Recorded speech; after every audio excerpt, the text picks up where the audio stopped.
Okay, this is my third take. I'm going to try to stick with this one.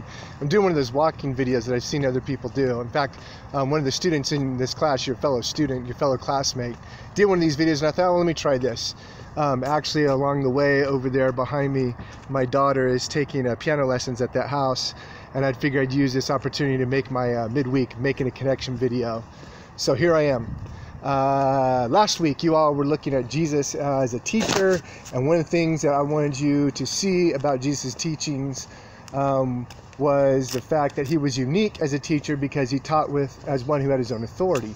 In fact, in Matthew you could see Matthew record the crowd bearing witness to this fact. When they heard him teaching, they said that he did not teach like the others, but as one who had his own authority.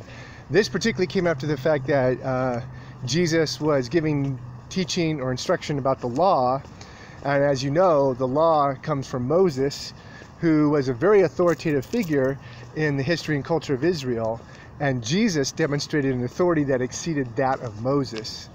And so authority is very central to Jesus's teachings. Now, the way I see this is along two lines. When Jesus taught about the kingdom, the people who heard him teach about the kingdom experienced the kingdom becoming a reality in their midst. As Jesus was talking about the kingdom, the way of the kingdom, life in the kingdom, the power of the Spirit was working upon their hearts and imaginations and making the kingdom a present reality in the very presence of Jesus as he was talking about the kingdom itself. Likewise, Jesus demonstrated authority through his wonder-working deeds, when he healed people, when he restored sight to the blind, when he multiplied the loaves and the fishes, when he raised the dead, when he walked in water, when he exorcised demons from people who were demon-possessed or oppressed. Jesus was demonstrating his authority over the powers and principalities and over nature. Now, I would tie all this back also to the fact that John records that Jesus is the Word of creation. In the beginning was the Word, and the Word was with God, and the Word was God. And through him all things were made, and nothing was made that has been made except that it was made through Jesus. That's a rough paraphrase, but I think you get the idea. Anyways, so this word of creation, this word by which all things came into existence, is the word that becomes flesh. John records that, and the word became flesh and dwelt among us. So this word of creation by which all things came into existence becomes one of us and becomes the word of redemption by becoming one of us and offering himself on the cross. Now the word of creation is the word of recreation, the word of redemption. And so there is a unique power that people experience in the life and ministry of Jesus that they're not experiencing anywhere else, because he's the source of all authority and all power. This week you're looking at the conflict with the religious authorities, week 4. You're in the midst of that actually at the moment. And there's a lot that you're going to be reading about, and we're going to ask you to identify some of the key aspects regarding this conflict between Jesus and the religious authorities regarding different priorities. But I just want to draw attention to a couple of things along with what you're going to be learning and the worksheets that you're going to be doing and so forth. First of all, at the time of Christ, when he was on this earth, in the culture of Israel at that time, there was an expectation that the Messiah would be the greater son of David. He was referred to as such, the greater son of David. Now, what that meant, I believe, in the popular imagination, is that this Messiah would be a conqueror, much like David was a conqueror. He slayed the mighty Goliath. There was a mantra or a chant by which Israel would say, you know, Saul, he killed his thousands, but David killed his tens of thousands. So when the Messiah came, the greater son of David, pardon me, they were expecting somebody that would slay tens of thousands or hundreds of thousands, somebody who would deliver oppressed Israel from the Romans.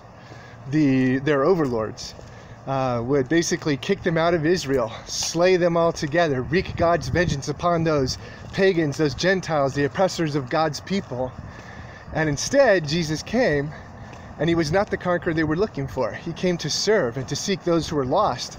And not only was he serving the house of Israel, he was serving Gentiles. And of course, many of the Jews who wanted vengeance upon the Romans and the Gentiles were very disappointed with this aspect of Jesus' ministry. So this is one of the things that you see in the way of conflicting priorities. It's a conflicting vision of what the Messiah was supposed to be. Also, you could say that there was not a right understanding of Israel's relationship to God. They were called to be God's chosen people, as it says in Exodus, a royal priesthood and a holy nation. But they understood that as a people who were set apart from the world, just to have this special relationship with God. But instead, God was calling them to be God's special people for the world. God's people for the world. Because Abraham's promise was not only that he would have the promised land and many, many, many children, but that through Abraham's seed, his children, God's blessing would come to the world. And as Paul would point out, that seed is not plural, but singular. So ultimately, that seed is referring to Jesus. Through the seed of Abraham, Jesus Christ, God's blessing comes to the world. Now, there's a very poignant picture that you could see in the book of John. At the beginning, Jesus goes to the temple and he cleanses the temple. And he says, my Father's house shall be a house of prayer. Well, from what I understand, he's actually saying that in what's called the court of the Gentiles. And if you go back to, I believe it's Kings, where Solomon is dedicating the temple, he refers to the court of the Gentiles as a place where people who are not a part of the covenant relationship of Abraham's children would be able to come, where the nations would be able to come and offer their prayers and worship to Yahweh. So that was God's plan all along, that the Gentiles would be a part of God's plan for the renewal and redemption of the world. And we could see this in the temple that Solomon created to worship Yahweh. So when Jesus gets to that temple and he sees the money changers set up, he sees that that there is lending, or not lending, but money exchanging, essentially. People are buying the wares to go into the temple and offer worship to God. And it's this kind of loud bartering system where you can imagine a kind of auction where people are like, 100, 100, 100, do I hear 100, 100, and all kind of stuff. It's very chaotic, and there's a bunch of money that's changing hands. And of course, it's not really a place of prayer, is what it comes down to.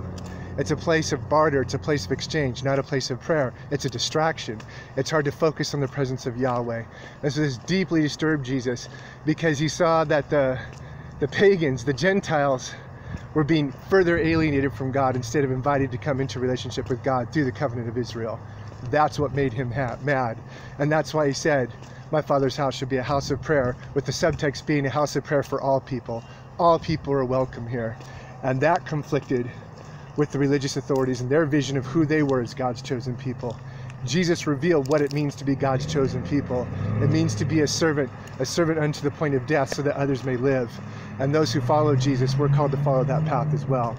So that's my connection video for this week. And I know you've been reading a lot and doing a lot. It's a hard class in many ways, but I hope it's been enlightening for you.